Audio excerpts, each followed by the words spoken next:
बाजार बोलता है। एफआईज डीआईज का डेटा पढ़ लेते हैं। एफआईज तो अभी भी चेंज नहीं कर रहे अपने ट्रेंड को, भले ही मार्केट में ट्रेंड या जो ट्रिगर हैं वो चेंज हो रहे हैं। एफआईज कल 4336 करोड़ की सेलिंग और डीआईज 4322 करोड़ की बाइंग। काफ़ी मिक्स एंड मैच है दोनों का ही, क्योंकि जितना वो बेच रहे हैं लगभग उतना ही डीआईज खरीद रहे हैं। ग्लोबल इंडिसेस का हाल देख लेते हैं, किस तरह से एशियन मार्केट खुले जब डोनाल्ड ट्रंप ने आज कल रात ताजपोशी की। उसके बाद हम देखें तो डाउ को देखना गलत होगा, क्योंकि ये जो फिगर है फ्राइडे की है। कल तो अमेरिकन मार्केट बंद था। शंघाई करीब 0.25% बढ़ा हुआ है। हैंसेंग में करीब 1% की बढ़त देखने के लिए मिल रही है। निकाई और कोस्पी यहाँ पर भी ग्रीन मार्क बना हुआ है, लेकिन हमारा ही मार्केट क्यों गिरा हुआ है इसकी थोड़ी जांच पड़ताल करनी पड़ेगी। एक बार देख लेते हैं कि आज के टॉप गेनर्स और लूजर्स कौन से काउंटर हैं। तो जिन काउंटर्स में स्ट्रेंथ देखने के लिए मिल रही है उसमें सनटेक रियलिटी करीब 8%, एवेंटेल करीब 7%, तानला सॉल्यूशन 5.5%, स्पंदना स्फूर्ति करीब 5%, फ्यूजन माइक्रो करीब 4%। ये कुछ एक काउंटर हैं जहाँ पर की अच्छी स्ट्रेंथ देखने के लिए मिल रही है। आज गिरने वाले काउंटर कौन से हैं उन पर भी नजर डाल लेते हैं एक बार। तो टॉप लूजर्स में डिक्सन टेक यहाँ पर करीब 11% की गिरावट है। न्यूजन सॉफ्टवेयर 10.5%, जोमेटो करीब 8%, एमसीएक्स 7%, ओब्रॉय रियलिटी करीब 6.5%। तो ये कुछ एक काउंटर हैं जोमेटो, एमसीएक्स, ओब्रॉय, जहाँ पर की रिजल्ट्स का इम्पैक्ट देखने के लिए मिल रहा है। लेकिन ग्लोबल क्यूज और उसमें भी डोनाल्ड ट्रंप की कमेंट्री, क्या कुछ उन्होंने कहा, उन सभी पर मार्केट की निगाहें टिकी हुई थी। तो मैं एक बार पहले बता देता हूँ कि डोनाल्ड ट्रंप ने कल टैरिफ नहीं लगाया, जो वो बोल रहे थे कि टैरिफ हम लगाएंगे, पहले दिन ही लगा देंगे, लेकिन क्यों नहीं लगाया उस पर बात करते हैं। चीन, कनाडा, मैक्सिको पर फिलहाल तो कोई टैरिफ नहीं लगा है, लेकिन एक वो फेडरल एजेंसी बना रहे हैं जिसमें कि तीनों देशों के साथ जो ट्रेड रिलेशन है उनको लेकर जांच की जाएगी कि क्यों हम इन पर टैरिफ लगाएं, कितना टैरिफ लगाएं। तो ये कहीं ना कहीं एक थोड़ा सा मामला गर्म है, लेकिन फिलहाल डेफर्ड है। दूसरा कि ट्रंप ने एक एक्सटर्नल रेवेन्यू सर्विस विभाग बनाने की भी मंशा जताई है। उन्होंने कहा कि हम एक ऐसा विभाग बनाएंगे जो अमेरिका के लिए टैरिफ और इंपोर्ट ड्यूटी के ज़रिए या एक्सपोर्ट ड्यूटी के ज़रिए जो भी होगा वो ड्यूटी लगाकर हमें रेवेन्यू जुटाएगा। तो ये एक नया ही विभाग वो बना रहे ताकि उससे काफ़ी अमेरिका को रेवेन्यू मिल सके। दूसरा, उन्होंने कहा कि ट्रंप को अमेरिका को मैन्युफैक्चरिंग हब बनाने की कोशिश रहेगी। अगर हम देखें तो 2017 से 2021 के बीच में अमेरिका ने चीन के करीब $370 बिलियन के इंपोर्ट पर टैरिफ लगाया था, जिसमें जो मुख्य प्रोडक्ट्स थे उसमें स्टील और एल्यूमिनियम पर ज़्यादा फोकस किया गया था। ट्रंप अब भारत का दौरा भी जल्द कर सकते हैं, चाइना भी जा सकते हैं, इस तरह की भी मीडिया में रिपोर्ट्स हैं। ट्रंप के कुछ अन्य फैसले देखें तो उसमें घरेलू एनर्जी का उत्पादन बढ़ाने पर जोर है। दूसरा, अलास्का से तेल गैस उत्पादन बढ़ाया जाएगा, पावर उत्पादन दोगुना करने की बातें हो रही हैं। एआई डेटा सेंटर से बढ़ रही पावर की खपत को पूरा करेंगे। मैक्सिको बॉर्डर से अवैध इमिग्रेशन को रोकने के लिए इमरजेंसी लगाई गई है। तो ये कुछ एक पॉइंट्स हैं जो कि अगर हम देखें तो डोनाल्ड ट्रंप की तरफ से लिए गए हैं। महेश सर, आपको क्या लगता है ये जो टैरिफ है ये कल नहीं लगा, लेकिन लगेगा तो बाद में और सोच विचार के लगेगा, तो और ज़्यादा एग्रेशन के साथ भी लग सकता है, हो सकता है कि थोड़ा हल्का टैरिफ लगे। दोनों ही केस में भारत के लिए कैसा इम्पैक्ट रहेगा? क्योंकि टैरिफ अगर नहीं लगता है या बहुत कम गति से लगता है तो इन्वेस्टर चाइना चले जाते हैं, और अगर टैरिफ ज़्यादा लगता है तो सेंटीमेंट पूरी दुनिया का बिगड़ जाता है। सर, इंडिया के लिए विन विन सिचुएशन कहाँ है? देखिए, पहले तो उनका जो इलेक्शन का कैंपेन था वो इसी सारी चीजों के इर्द गिर्द था, तो वो स्पीच में आना लाजमी था और वो आएगा भी। अब टैरिफ लगाने की जब जब टैरिफ लगाने की बात आएगी तो डिसीजन लेना है तो उनको एक एनालाइज करना पड़ेगा कि कौन सी चीज से कितना इम्पैक्ट पड़ सकता है। इवन मोर कुछ चीजों की वजह से अमेरिका के अंदर इन्फ्लेशन अगर बढ़ सकती है तो वहां पे टैरिफ लगाने से थोड़ा बचेंगे, क्योंकि उन्होंने एक इन्फ्लेशन की भी बात की है कि अमेरिका के अंदर जो इन्फ्लेशन है वो कैसे कम की जाए। तो वो सारी चीजों को एक कमेटी बनाने के बाद में ही लिया जाएगा। मेरे हिसाब से इंडिया के पॉइंट ऑफ व्यू से देखें तो इतना कुछ लग नहीं रहा है, लेकिन फिर भी क्योंकि इंडिया की कुछ एक चीजों में टैरिफ लग सकता है, क्योंकि इंडिया ज्यादा लगाता है और अमेरिका कम लगाता है, वैसे कुछ एनालिस्ट अपन ने देखे। तो उस हिसाब से वहां पे कुछ एक चांसेस बनते हैं, बट मुझे ऐसा नहीं लगता कि वो कुछ इंडिया के ऊपर इतना कुछ रहेंगे। हाँ, इंडिया के प्रति उनका नजरिया जो है न्यूट्रल टू पॉजिटिव बायस ही है। तो वहां पे इतनी कुछ ज्यादा गुंजाइश नहीं है, लेकिन फिर भी कॉशियस मोड पे तो सबको रहना ही पड़ेगा। और जैसे जैसे आगे चीजें बढ़ेगी तो उसके बाद में अपन उसको देख पाएंगे। फिलहाल उसी सारी चीजों को लेके एक मार्केट कॉशियस मोड में है। और वैसे भी एफआई की कंटिन्यूस सेलिंग है, तो उसके कारण से घरेलू बाजार में अपन एक दबाव वाला कंटिन्यूटी देख ही रहे हैं।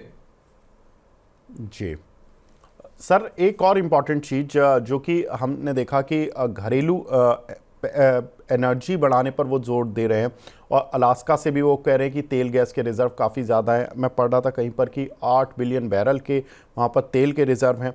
अगर इतना बड़ा रिज़र्व पॉइंट है वहाँ पर, तो वो कह रहे हैं कि गो बेबी ड्रिल बेबी ड्रिल। ये कल एक कोट निकल कर आया था। तो ड्रिलिंग कंपनीज पर सर, इंडियन ड्रिलिंग कंपनीज पर क्या इम्पैक्ट होगा? Like Aban offshore, Jindal drilling, क्या लगता है कि आपको जो ऑफशोर रिग्स के किराए हैं वो बढ़ जाएंगे जब अमेरिका इतना एग्रेसिवली ड्रिलिंग करने के मूड में है ऑयल की? और दूसरा, हमने देखा कि जिंदल ड्रिलिंग में एक अच्छा जंप ही पिछले 2 सत्रों में देखने के लिए मिला है। 700 रुपये से 780 रुपये तक काउंटर गया। सर, क्या लग रहा है आपको? नहीं, डेफिनेटली थोड़ा बहुत इम्पैक्ट तो इंडियन कंपनीज के ऊपर पड़ेगा ही। जो पर्टिकुलर सेक्टर के अंदर अगर वो जोर देंगे तो आप बाकी सारे जो कंपनीज है जो थोड़ा बहुत करेंगे तो वहां पे भी वो होएगा। तो ये वेट एंड वॉच वाली स्ट्रेटेजी है कि आगे कैसे क्या चीजें होगी और उसके बाद में क्या होगा। तो इमीडिएट इम्पैक्ट अपन इतना एनालाइज नहीं कर सकते, क्योंकि एक कोर्ट है, उसके बाद में जैसे पॉलिसी बनेगी कितना उनको करना है और कैसे क्या करेंगे। और मीनवेल इंपोर्ट ड्यूटी वगैरह जो भी वो जैसे जैसे डिस्कस करेंगे, पॉलिसी पूरी फ्रेमवर्क बनने के बाद में पूरा एनालाइज अपन कर सकते हैं। लेकिन हाँ, ये बात जरूर है कि उन्होंने एनर्जी के ऊपर फोकस किया है, तो फिर उसके हिसाब से बाकी वाले जो भी है कंट्रीज है उसको भी थोड़ा ध्यान से उस चीज को देखना पड़ेगा। जी सर, टैरिफ को लेकर जो बातें हो रही हैं कि टैरिफ हो सकता है कि एक विभाग बनाया जाएगा और उसके बाद वो एनालिसिस करेंगे कि कितना टैरिफ किस कंट्री पर लगाना है। इससे सर जो मेटल कंपनीज हैं उनमें किस तरह से ट्रेड करना चाहिए? नहीं, वो कितना टैरिफ लगाते हैं उसके बाद में देखें। और बाकी मेटल ऑलरेडी प्राइस काफी कुछ डिस्काउंट हो चुके हैं अपर एंड से, और वो एक रीजनेबल, कुछ चीजें रीजनेबल वैल्यू पे सिचुएटेड है। तो अब ये सर, टैरिफ की रीजनेबल बात। वैल्यू पर कौन सी चीज़ें हैं? नहीं, जैसे हिंडाल्को वगैरह जैसी कुछ चीजें हैं वो एक रिजनेबली ट्रेड पे अपन देख सकते हैं कि वो नीचे लेवल भी मिलते हैं, तो वो रिजनेबली वैल्यूएशन पे अवेलेबल रहती है। तो ओके। मेरे हिसाब से इन इन चीजों में थोड़ी और अपसाइड बाकी है। बट ये है कि ये वेट एंड वॉच वाली स्ट्रेटेजी है, जब तक क्लियरिटी नहीं हो तब तक थोड़ा सा सेंटीमेंट जो है उतना बूस्ट नहीं होता है। तो उसके हिसाब से सारे जो है कॉशियस मोड में है।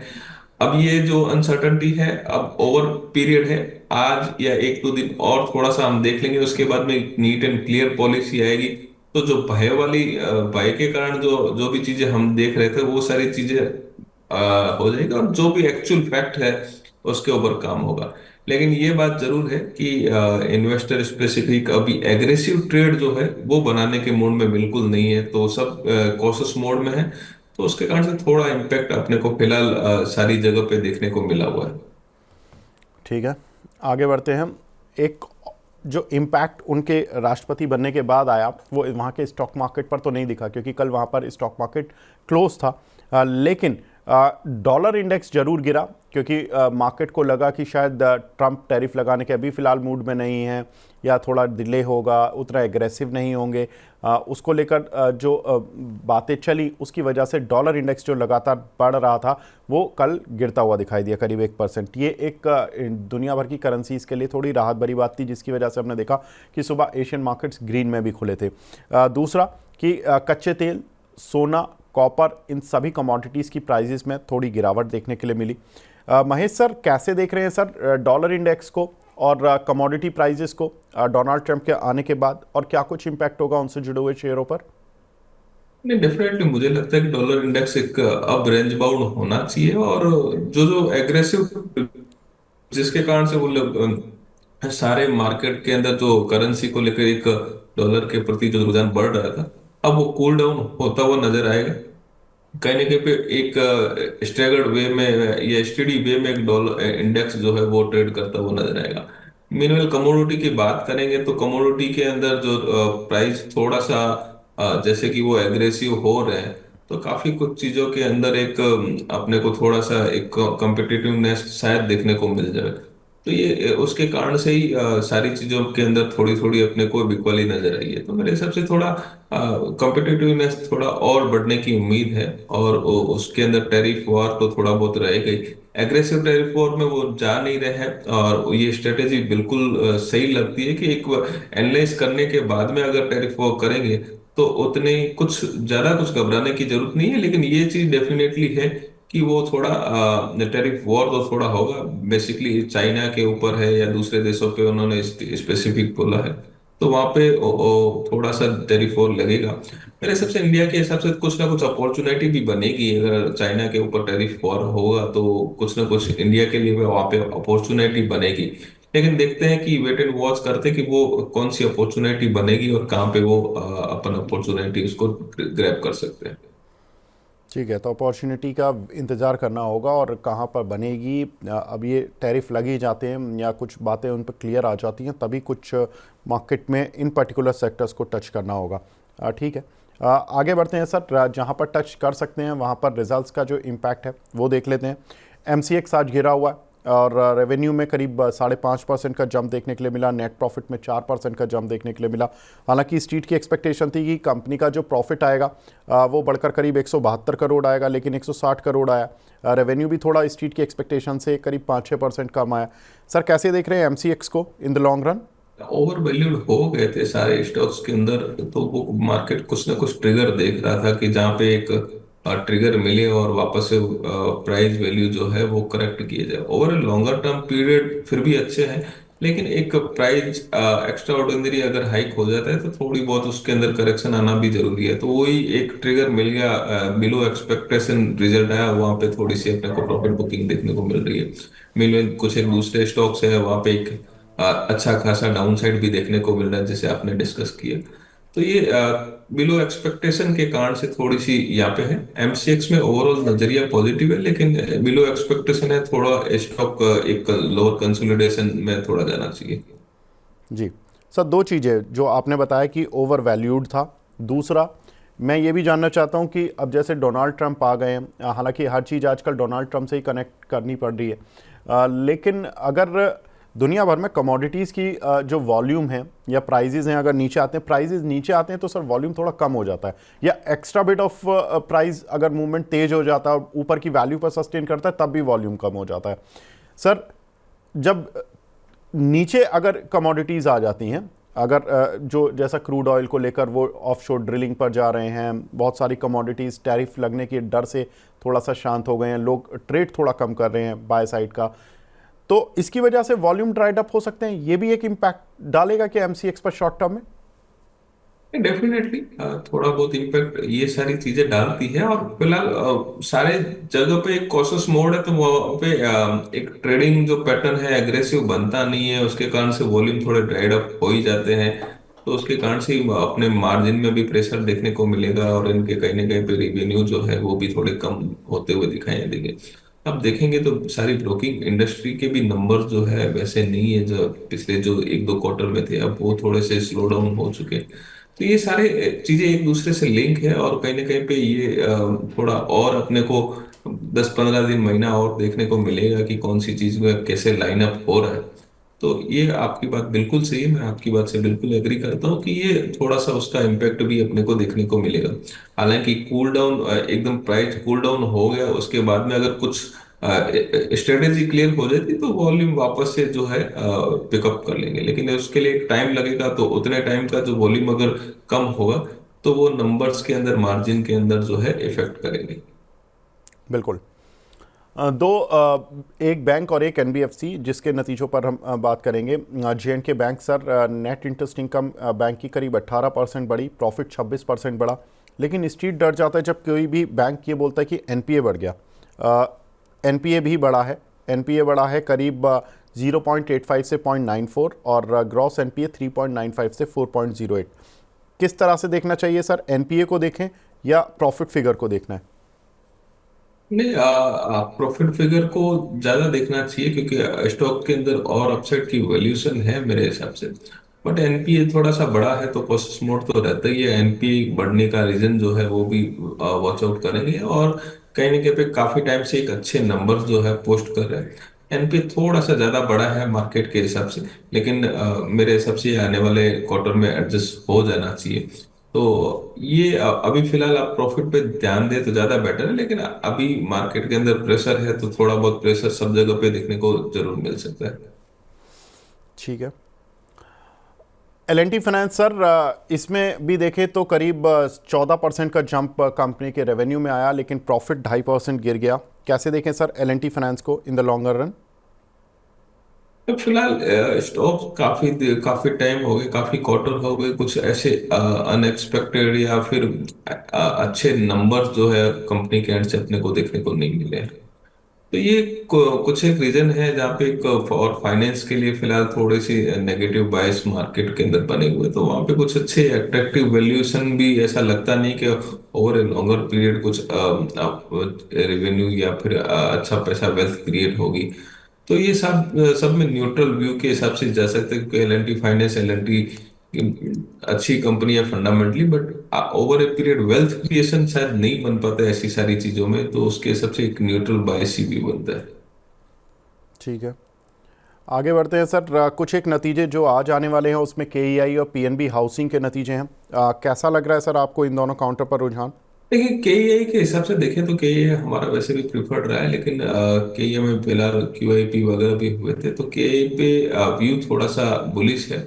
और over a longer term period, numbers के हिसाब से नहीं लेकिन over a longer term period मुझे ये वैल्यूएशन वाइज अट्रैक्टिव लग रहा है। यहाँ से थोड़ी अपसाइड जो है केईआई इंडस्ट्री के अंदर देखने को मिल सकती है। पीएनबी हाउसिंग हाउसिंग में इतना कुछ ट्रैक नहीं है, लेकिन ये भी एक अट्रैक्टिव वैल्यूएशन के ऊपर अवेलेबल है। जी, मैं दोनों के नतीजे बता देता हूं जो एक्सपेक्टेड है स्ट्रीट में। केईआई के रेवेन्यू और प्रॉफिट दोनों में 16% के जंप एक्सपेक्टेड है, और पीएनबी हाउसिंग के नतीजों में सेल्स ग्रोथ तो करीब 15%, लेकिन प्रॉफिट में करीब 42% का जंप एक्सपेक्टेड है।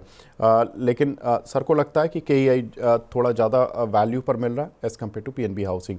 सर लेकिन एक बड़ी खबर जो कि आज मैं बात करूंगा वोडाफोन आइडिया पर। कल भी इसमें एक खबर थी कि इनको सरकार से कहीं ना कहीं जो एजीआर है उसमें कुछ इनको फ़ायदा मिल सकता है, जो एजीआर का जो पेनल्टी और इंटरेस्ट था। लेकिन एक राहत जो इनको मिल गई है वो मिल सकती है, वो उम्मीद थी, लेकिन जो मिली है वो सुप्रीम कोर्ट से मिली है। 1600 करोड़ रुपए का इनको टोटल टैक्स रिफंड मिलेगा। सुप्रीम कोर्ट ने कंपनी के पक्ष में फैसला दिया, और 1128 करोड़ रुपए का इसमें प्रिंसिपल अमाउंट है जो टैक्स रिफंड का, बाकी करीब 472 करोड़ रुपए का जो इंटरेस्ट पेनल्टी है वो है। सर कैसे देख रहे हैं आइडिया वोडाफोन? तो ये तो पिट गया आज शेयर। डेफिनेटली कंपनी के क्लेरिफिकेशन के बाद में वो एक बड़ा ट्रिगर था, जैसे कि अपन ने पिछले शो में बात किया भी था शायद। वो टाइम पे स्टॉक शायद 850 के रेंज में चल रहा था, उसके बाद में 1046 या 47 तक लेके भी गया था। तो मेरे हिसाब से वो एक बड़ा ट्रिगर था स्टॉक्स के लिए पॉजिटिव करने के लिए। तो वो उसके कारण से आपको अपसाइड बना था, लेकिन कंपनी ने क्लेरिफिकेशन दिया कि वहां पे कुछ मिला नहीं है, लेकिन वैसी सारी चीजों के लिए आता भी नहीं है, और वो उसमें टाइम भी लेगा, उसमें क्या होता है कैसे होता है, और वैसी सारी चीजें इतनी जल्दी हो भी नहीं पाती है। तो उसके लिए तो वेट एंड वॉच लाजमी था। और ये वाला जो डेफिनेटली जो आपने खबर दी है, ये स्टॉक्स के लिए माइनर पॉजिटिव जो है वो खबर है। और मीनवाइल ये एक्सपेक्टेड लाइन भी था, लेकिन एक होने के बाद में उसको ज्यादा पॉजिटिव अपन मान सकते हैं। तो उस हिसाब से थोड़ा ये पॉजिटिव लग रहा है। बट वो एक बड़ी खबर जो है वो अगर आती है तो वो कहीं ना कहीं पे स्टॉक्स के लिए राहत वाली खबर होगी, जो कि अभी तक इन लाइन है। और मार्केट के अंदर रूमर्स है कि वो सारी चीजें जो है इन लाइन है शायद। इतने बड़े एक्शन गवर्नमेंट कब ले कैसे ले उसके लिए बहुत सारा टाइम ले सकता है, और उसके लिए इतना एक्सपेक्टेड लाइन नहीं है अभी तक। तो मेरे हिसाब से थोड़ा वेट एंड वॉच करना चाहिए उस खबर के हिसाब से, अगर कोई भी स्ट्रेटेजी बनाना है तो। बिल्कुल सर, ऐसी खबर पर पहली बार में कंपनी कैसे बोल देगी कि हाँ हमें ऑफिशियल इन्फॉर्मेशन आ गई है? गवर्नमेंट जब चीज़ डिस्कस कर रही है, गवर्नमेंट ने ही डिसाइड नहीं किया, तो वो कंपनी कैसे बोल सकती है कि हाँ हमें ऑफिशियल इन्फॉर्मेशन आ गई है? तो गवर्नमेंट जब डिसाइड करेगी जब ही तो वो कंपनी को बताएगी।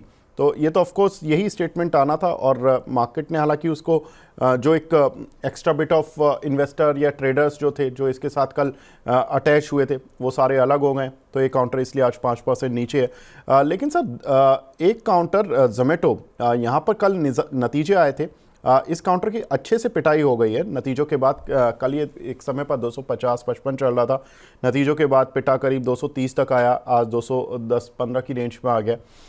नतीजे ऑफकोर्स प्रॉफिट कम आया, लेकिन कंपनी की एक कमेंट्री में जिसने कि थोड़ा इन्वेस्टर को और थोड़ा हताश कर दिया, उन्होंने कहा कि जो जेप्टो में जो इन्वेस्टमेंट है उनका वो थोड़ा बढ़ेगा, और उसकी वजह से जो वो है उनका जो ये जो डिलीवरी ऐप है उसमें जो इनके प्रॉफिटेबिलिटी है वो थोड़ी सी हिट होगी। सर कैसे देख रहे हैं इस कंपनी को?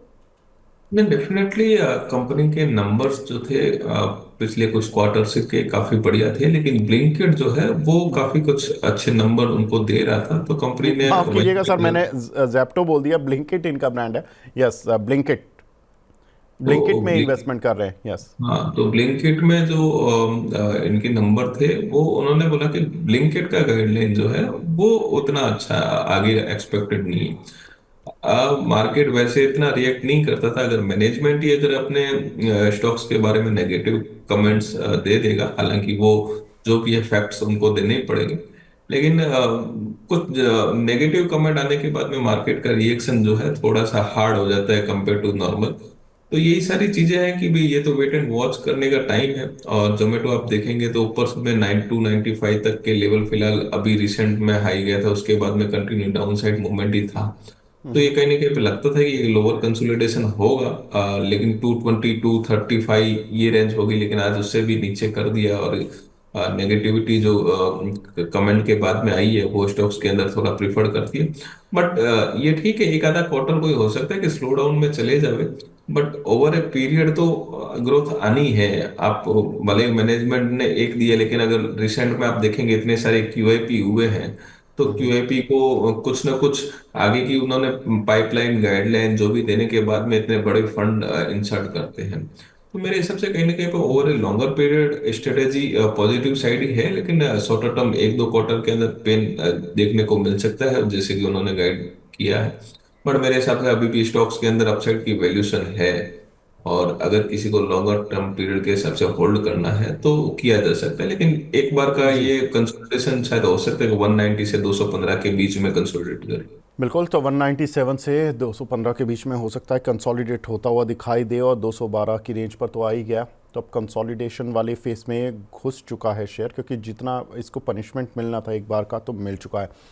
लेकिन और किन शेयरों को पनिशमेंट मिलेगा और किन शेयरों पर आएगी रौनक, दूसरे मेहमान भी हमारे साथ जुड़ चुके हैं ये बताने के लिए। हमारे साथ मार्केट एक्सपर्ट ब्रजेश सिंह भी जुड़ चुके हैं। Brajesh sir, good morning. Good morning Vivek ji. Good morning sir. Sir एक शेयर जहां पर की थोड़ी सी मुसीबत आ गई है, कल पेटीएम के रिजल्ट्स आए थे, लॉस आया था, हालांकि मैनेजमेंट कॉल में पढ़ रहा था उसमें देखा कि पेटीएम के सीएफओ ने तो बोला कि कंपनी अगले 6 महीने में प्रॉफिट में आ जाएगी, बिना यूपीआई इंसेंटिव के भी एबिटा प्रॉफिट में जल्द दिखेगा, लेकिन काउंटर आज 7-8% तोड़ दिया। सर कहाँ सपोर्ट वगैरह दिख रहे हैं सर इस काउंटर के? तो अगर मैं सपोर्ट की बात करूं तो weekly time frame of the chart में अगर हम देखें 23 अक्टूबर 2023 को जो हाई था लगभग 990 के आसपास में था, वहां से एक उसने जो उसमें गिरावट आई है और उसके बाद में एक बेस फॉर्मेशन बनाया 26 मार्च 2024 के आसपास में, जब उसने लो बनाया 388 का। फिर एक तरफा इसमें एक रैली देखने को मिली थी, और एक बार लगा था कि जो इसका पिछला स्विंग हाई है 990 का वो ब्रेक होगा और वहां से ऊपर ट्रेड होगा। फिर वहां से जो गिरावट आई है अभी हाल फिलहाल में, मेरा ऐसा मानना है कि इमीडिएट सपोर्ट की अगर मैं बात करता हूं तो 760 पहला सपोर्ट है। दूसरा सपोर्ट जो है वो 720 के आसपास में आता है, वो अभी होल्ड रहेगा। तो फिर एक इसमें कंसोलिडेशन फिर देखने को मिलेगा, और जब दूसरी लेग ऑफ रैली जो चालू होगी ऊपर की तरफ, वो जो 990 का लेवल है वो ब्रेक होगा। जिन्होंने होल्ड कर रखा है तो उनके लिए यही सलाह है कि जो सपोर्ट बताए हैं 760 720, उसका आप एक स्टॉप लॉस ले सकते हैं। 990 के ऊपर अगर ट्रेड होगा और अगर आपका एक साल के ऊपर का व्यू है तो 1400 रुपये तक के भी भाव दिखा सकता है। किसी ने अगर नहीं लिया है फ्रेश एंट्री के लिए तो अवॉइड करें। इस समय 832 का भाव चल रहा है। मेरा ऐसा मानना है कि अगर 760 के आसपास में आता है तब भी वहां पर बाइंग करें, और with the very strict stop loss of 720 and then play for the target of 990 followed by 1400, लेकिन टाइम फ्रेम को बड़ा करके चलें। ठीक है, तो टाइम फ्रेम बड़ा करना पड़ेगा। सर ने रेंज भी बड़ी बता दी है इस काउंटर पर। महेश सर, चलने से पहले मैं आपसे यही पूछूंगा कि डोनाल्ड ट्रंप तो आ गए हैं, लेकिन आप अगर कहीं पर ख़रीदारी करेंगे वो क्या होगी, और जहां से बचेंगे वो क्या होगा? नहीं, बाकी सारी चीजों में ज्यादा फोकस नहीं करेंगे। तो एक छोटी बैंक है, आईडीबीआई बैंक है, वहां पे एक अभी एनपीए कम हुए थे, तो वहां पे एक अगर किसको खरीदारी करना है तो लो लेवल पे बनता है तो छोटी मोटी खरीदारी वहां पे की जा सकती है। बाकी थोड़ा सा मार्केट पे कॉशियस मोड में है, क्योंकि एक अनसर्टनटी अभी तक भी क्लियर नहीं हो रही है। तो थोड़ा सा वेट एंड वॉच वाली स्ट्रेटेजी बने हुए हैं। ज्यादा एग्रेसिव ट्रेड जो है फिलहाल लेने से बच रहे हैं, और क्लाइंट को भी वैसे ही सजेस्ट कर रहे हैं। लेकिन आईडीबीआई बैंक में एनपीए कम हुआ है, बाकी सारी खबरों के कारण एक पॉजिटिविटी बनी हुई है। तो मुझे लगता है कि कहीं ना कहीं पे वो कुछ भी लोअर लेवल मिलता है तो वो यहाँ से बाइंग करके चले जा सकते हैं। 95 से 100 तक के लेवल जो है आने वाले कुछ दिनों में अपन उसमें देख सकते हैं। तो वो एक काउंटर है जहाँ पे अभी थोड़ा सा ध्यान रखना होगा।